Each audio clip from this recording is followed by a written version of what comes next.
जय मसीह। अनुस आज हामी वचनमा प्रवेश गर्नेछौँ र आजको वचन बाइबल धर्मशास्त्र पढ्ने व्यवस्थाको पुस्तक 4 अध्यायको 5 देखि 9 अध्ययन गरेर हामीहरू प्रवेश गर्नेछौँ। यहाँ यसरी लेखिएको छ, हेर परमप्रभु मेरा परमेश्वरले मलाई आज्ञा गर्नुभए बमोजिम तिमीहरूले अधिकार गर्ने देशमा यी सबै पालन गर्नलाई मैले तिमीहरूलाई यी विधि विधानहरू सिकाएको छु।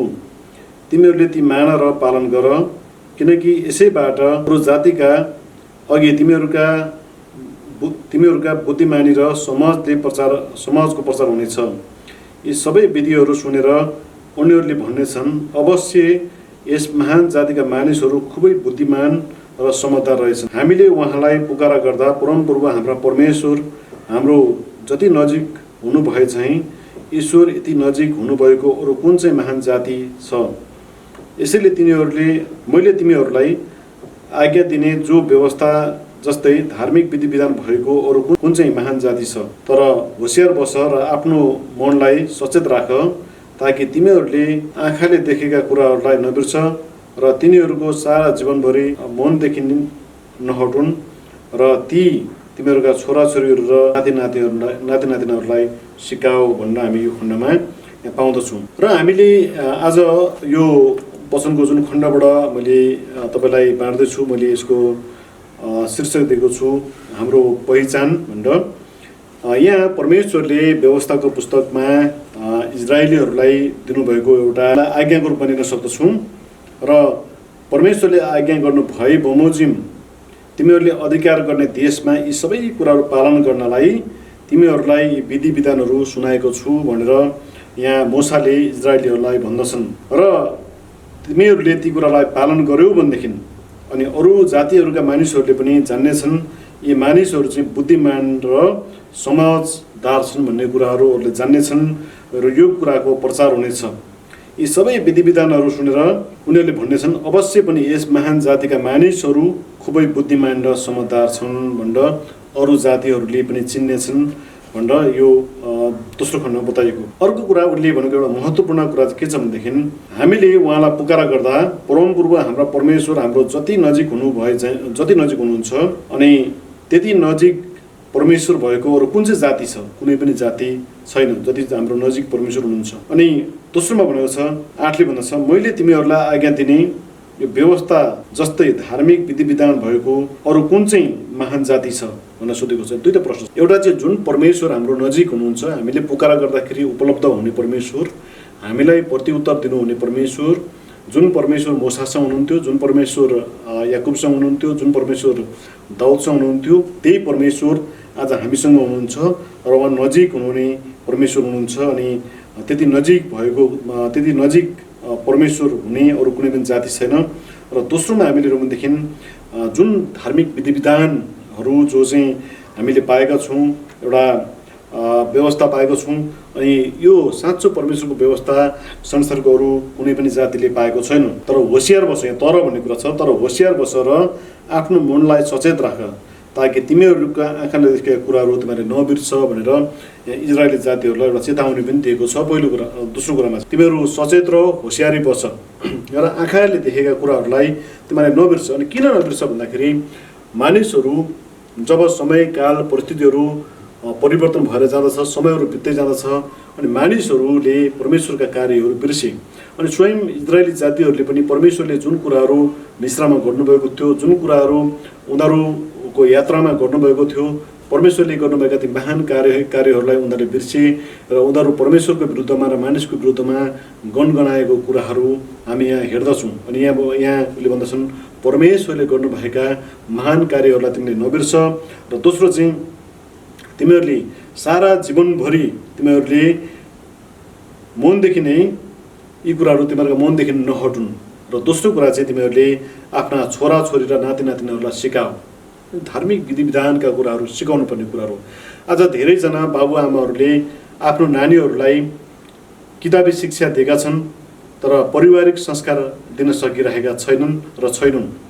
र यहाँ बाइबलले हामीलाई भन्नुहुन्छ जुन विधि विधानहरूलाई तिमीहरूले सिकाऊ। अनि यसलाई हामीले अलिकति यसकै अगाडि 6 अध्यायमा हामीले हेर्यौँ भनेदेखि यहाँ भनेको छ तिमीहरूले आफ्ना छोराछोरीहरूलाई घरमा बस्दा बाटोमा हिँड्दा ढल्केर सुत्दा परमेश्वरका विधि विधानहरू सिकाऊ र तिनीहरू त्यसबाट नतर्किउन् भनेको छ।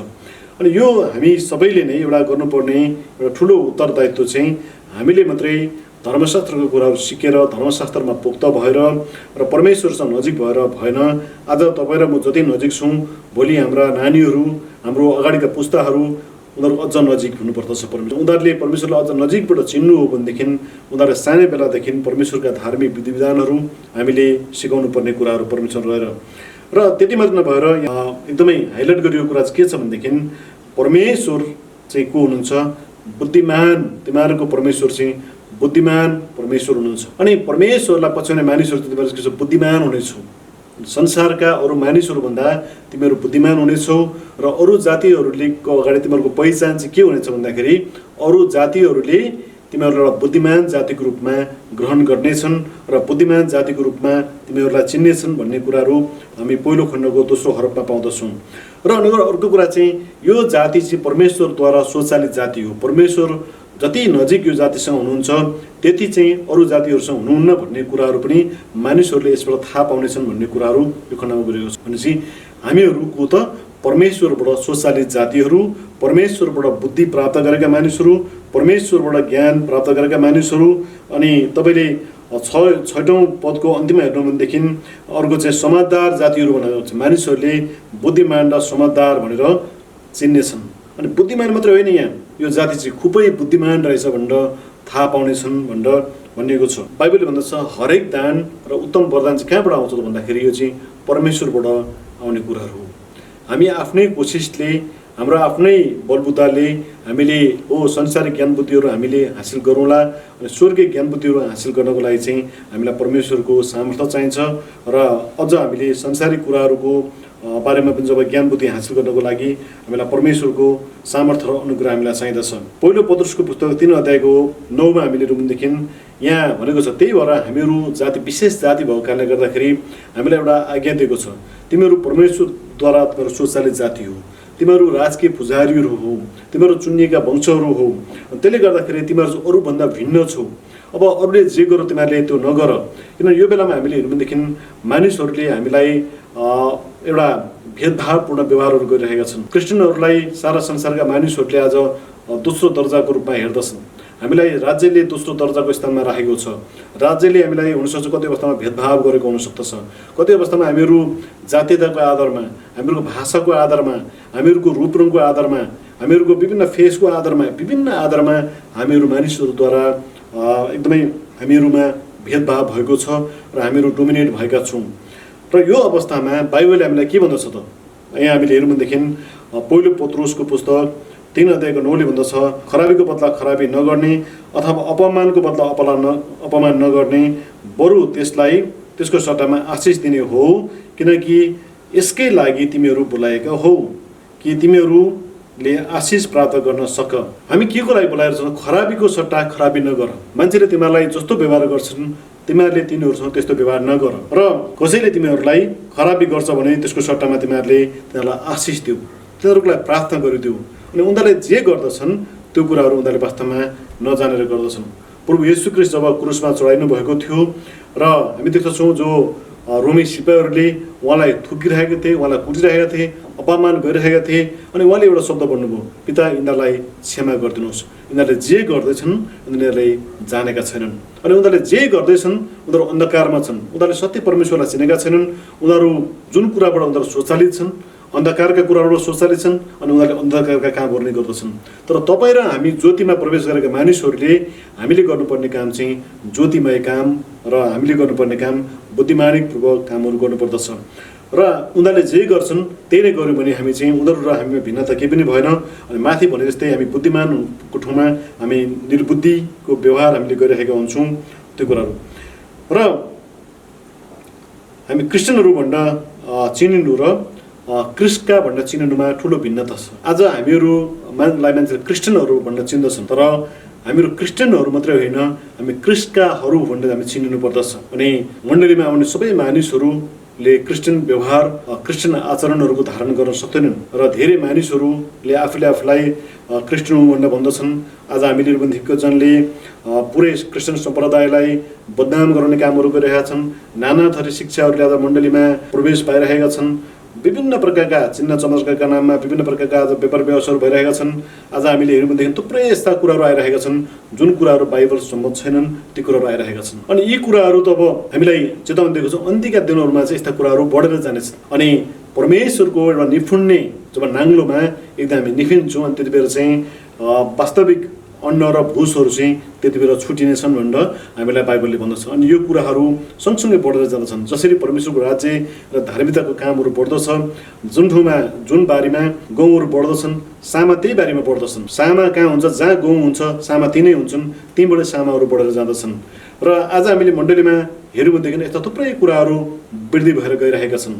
मान्छेहरू आफ्नै व्यक्तिवादी शिक्षाका कुराहरू, व्यक्तिवादी हाबीका कुराहरू, आफ्नै तर्कका कुराहरू, आफ्नै प्रकारका विभिन्न प्रकारका फिलोसफीका कुराहरू आज मण्डलीमा हाबी भइरहेका छन्। परमेश्वरको राज्य विस्तारका कुराहरूमा र आज हामीले एउटा साँचो मण्डलीले गर्नुपर्ने कुराहरूमा हामीहरू एकदमै जिम्मेवार हुनुपर्ने, बुझ्नुपर्ने र हामी आफूलाई परमेश्वरको अधीनतामा राख्नुपर्ने कुराहरू, हामीले आफ्नो शरीरलाई अधीनतामा राख्नुपर्ने कुराहरू र हामी परमेश्वरमा एउटा आज्ञाकारी भएर जिउनुपर्ने कुराहरू यहाँ छ। अनि यहाँ हामीले हामी चाहिँ क्रिस्चियनहरू होइन, हामीहरू क्रिस्टका भनेर चिन्नु पर्दछ। हामीहरूको सम्बन्ध मण्डलीसँग होइन, हाम्रो सम्बन्ध परमेश्वरसँग हुनुपर्दछ। आज धेरैजना क्रिस्चियनहरूको सम्बन्ध मण्डलीसँग मात्रै छ। धेरैजना क्रिस्चियनहरूमा मण्डलीमा चर्चमा आउने व्यक्तिहरूको सम्बन्ध चर्चका अगुवाहरूसँग छ, पास्टरहरूसँग होला, तर धेरैले आज परमेश्वरलाई नचिनेका हुन सक्छन्। हाम्रो सम्बन्ध मानिसहरूसँग होइन हो। हामी संसारमा छौँ, हामीलाई मानिसहरू चाहिन्छन्, हामीले उहाँहरूलाई आदर गर्नुपर्दछ। हामी समाजमा छौँ, सामाजिक प्राणीहरू हौँ। हामीहरूले मानिसहरूसँग धेरै कुराहरूको हेलमेल गर्नुपर्दछ, धेरै प्रकारको सरसहयोग लिनुपर्दछ। हामीले विभिन्न प्रकारका मानिसहरूबाट हामीले सहायता दिनुपर्दछ। हामीले मानिसहरूलाई आदर गर्नुपर्दछ।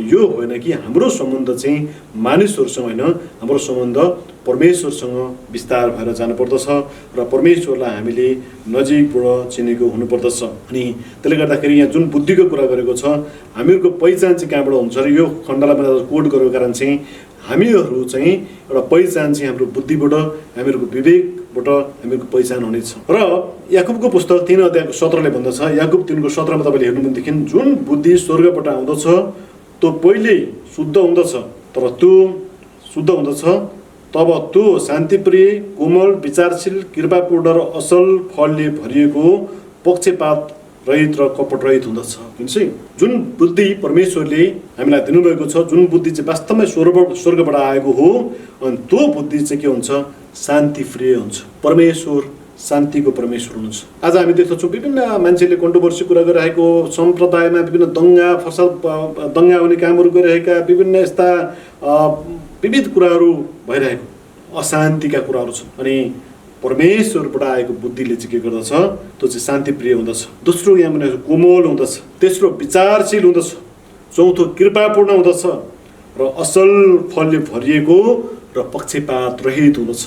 पक्षपात रहित। हामीहरू परमेश्वरका छोराछोरीहरू, हामीले मानिसहरूलाई जातीयताको आधारमा, धर्मको आधारमा, लिङ्गको आधारमा हामीले भेदभाव गर्नु हुँदैन। अनि हामी कपट रहित व्यवहार हामीले गर्नुपर्दछ। हामीले परमेश्वरका छोराछोरीहरूले एकले अर्कालाई गर्ने व्यवहार कपट रहित व्यवहार भएको हुनुपर्दछ। स्वर्गीय ज्ञान बुद्धिले स्वचालित भएको हुनुपर्दछ।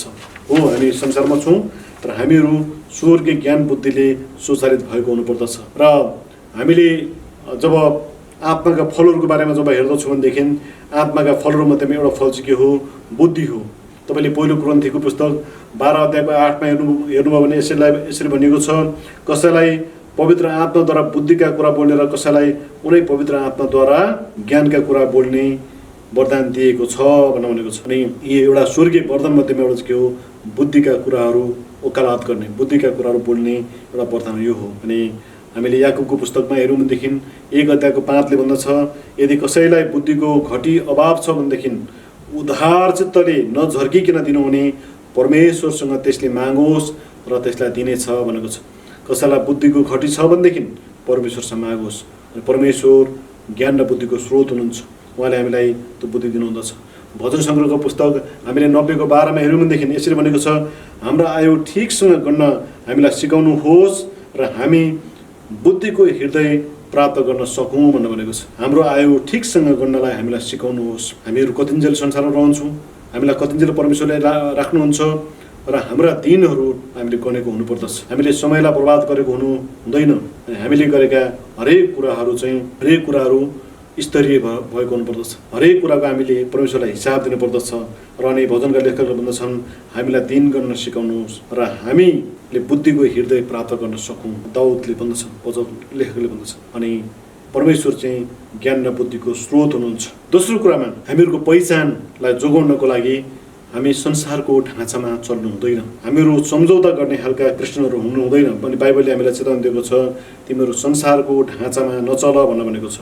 रोमीको पुस्तक 12:2 तपाईँले हेर्नु भनेदेखि यस संसारको ढाँचामा नचल र आफ्नो मनमा नयाँ भई पूर्ण रूपले परिवर्तन हो र परमेश्वरको असल ग्रहणयोग्य र सिद्ध इच्छा के हो त्यो तिमीहरूले जाँच्न सक। हामीहरू हरेकको जीवनमा परमेश्वरको इच्छा, योजना र उद्देश्यहरू छन्। अनि यहाँ भनेको छ परमेश्वरको असल र ग्रहणयोग्य र सिद्ध इच्छा के हो त्यो जान्न सक्ने परमेश्वरले हामीलाई त्यो विवेक दिनुहुन्छ। हामी प्रार्थना गर्नुपर्छ, त्यो बुद्धि परमेश्वरले दिनुहुन्छ। अनि आज संसार जुन गतिमा दौडेको छ, संसारले जे गर्छ हामीले त्यो गर्नु हुँदैन। अनि हामी चाहिँ विशेष छुट्याएका व्यक्तिहरू, हामी चुनिएका व्यक्तिहरू, अनि हामीले संसारले जस्तो गर्नु हुँदैन। आज हामीले हेऱ्यौँ भनेदेखि हामीले सामाजिक सञ्जालहरूमा संसारका अरू मान्छेले जे गर्छन् हामीले त्यही गरिरहेका छौँ। हामीले संसारका मानिसहरूले जुन भाषा बोल्छ हामीले त्यस्तै भाषा बोल्दछौँ। निराशका कुराहरू, निरुत्साहित बनाउने कुराहरू, आशाविहीन कुराहरू हामीहरू देख्छौँ। विभिन्न प्रकारका आफ्ना तर्कका कुराहरू। अनि बाइबलले भन्न खोजेको चाहिँ हामीहरू चाहिँ विवेकशील प्राणीहरू हौँ, हामीहरू परमेश्वरका छोराछोरीहरू हौँ। अनि अरूले बोल्ने भाषा र हामीले बोल्ने भाषाहरूमा भिन्नता हुनुपर्दछ र उनीहरूका चाल र हाम्रो चालमा भिन्नता हुनुपर्दछ र हामीले अनुभव पनि गर्नुपर्दछ परमेश्वर मसँग हुनुहुन्छ। अनि मैले थुप्रैचोटि अनुभव गर्दछु म आज तपाईँहरूको बिचमा उभिएर वचन बाँड्न लागेको मान्छे होइन। अनि परमेश्वरले थुप्रैचोटि मलाई यस्तो अवस्थाबाट निकाल्नु भएको छ। अनि मैले परमेश्वरको प्रत्यक्ष उपस्थितिको मेरो जीवनमा थुप्रैचोटि अनुभव गर्दछु। ठुला दुर्घटनाबाट मलाई जोगाउनु भएको छ। मैले नसोचेका कुराहरू उहाँले मेरो जीवनमा गर्नुभएको छ। बाटोमा हिँड्दै गर्दाखेरि उहाँले मेरो सोच विचारहरू बदलिदिनु भएको छ। विभिन्न परिस्थितिहरूबाट भएर जाँदाखेरि परमेश्वर मेरो सहायक हुनुहुन्छ। अनि उहाँ मेरो असल सल्लाहकार हुनुहुन्छ। मैले जुन भरोसा मैले परमेश्वरमा राखेको छु, अनि त्यो कुराहरूद्वारा परमेश्वरले मैले कहिले पनि निराश तुल्याउनु भएको छैन। अनि उहाँ मेरो सल्लाहकार पनि हुनुहुन्छ, मेरो ढाडसमा हुनुहुन्छ। जब म शरीरमा भएको कारणले गर्दाखेरि कहिलेकाहीँ निराश हुन्छ, तनाव हुन्छ, अनि त्यो बेलामा जब म परमेश्वरको अगाडि आउँदछु परमेश्वरले मलाई ढाडस दिनुहुन्छ, परमेश्वरले थुम्थुम्याउनुहुन्छ। अनि यो कुरा मैले अनुभव गरेको छु। अनि त्यही परमेश्वर हुनुहुन्छ, उहाँले तपाईँलाई थुम्थुम्याउनुहुन्छ, तपाईँलाई सल्लाह दिनुहुन्छ, तपाईँलाई शिक्षा दिनुहुन्छ। भजन सङ्ग्रहको पुस्तक हामीले 32:8मा हेऱ्यौँ भनेदेखि म तँलाई शिक्षा दिनेछु भनेको छ। यिर्मया 33:3मा हेऱ्यौँ भनेदेखि परमेश्वर भन्नुहुन्छ, तैँले नजानेका गहिरा र गुप्त कुराहरू म तँलाई सिकाउने छु भनेर परमेश्वरले भन्नुहुन्छ। अनि परमेश्वर झुटो बोल्नुहुन्न, परमेश्वर ज्ञानको स्रोत हुनुहुन्छ, परमेश्वर बुद्धिको स्रोत हुनुहुन्छ। त्यसले गर्दाखेरि हामीहरूको पहिचान चाहिँ हामी चाहिँ परमेश्वरका मानिस भनेर चिन्नु पर्दछ। र हामीले अर्को खण्डमा हामीले हेऱ्यौँ भनेदेखि यहाँ म अलिकति अगाडि भट्टाभट जान चाहन्छु र हामीहरूको बोली वचनहरू सकारात्मक हुनुपर्दछ।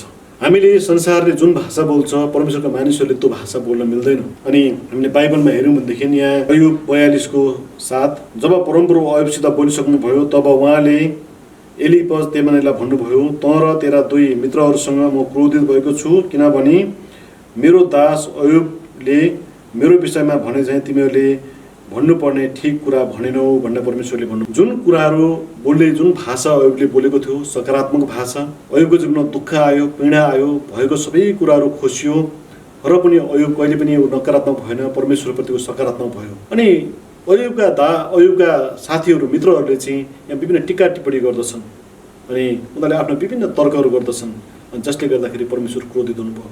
अनि परमेश्वर भन्नुहुन्छ, तिमीहरूले अयुबले जुन भाषा बोल्यो त्यो भाषा बोल्नुपर्ने थियो, तिमीहरूले त्यो भाषा बोलेनौ, अनि तिमीहरूले मूर्खतापूर्ण व्यवहार गर्यौ भनेर यहाँ हामी भनेको देख्दछौँ।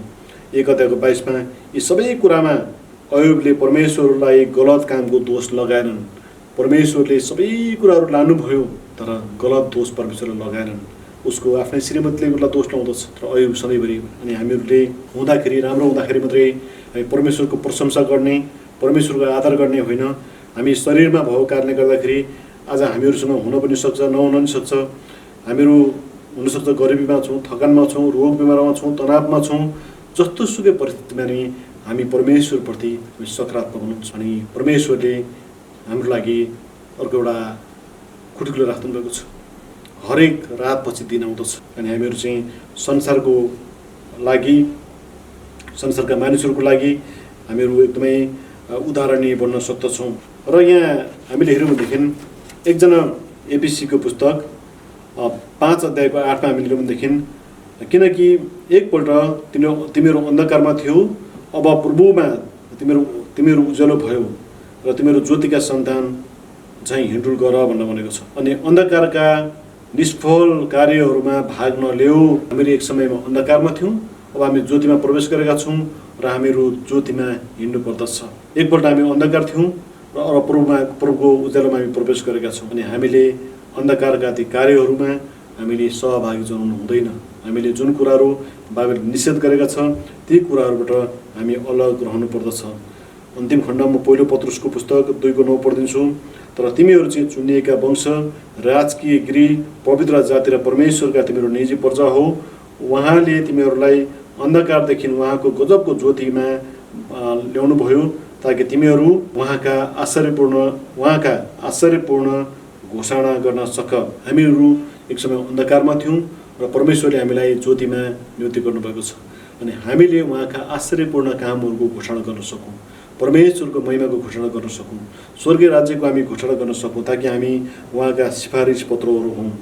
हामीले हाम्रो पहिचानलाई हामीले जोगाउनु पर्दछ। पहिचान भन्ने बित्तिकै एउटा जुन व्यक्तिमा हुनुपर्ने त्यसको जीवनसँग जोडिएका थुप्रै कुराहरू हुन्छन्। भौगोलिक, धार्मिक, सांस्कृतिक, पारिवारिक थुप्रै प्रकारका पहिचानहरू हुँदछ।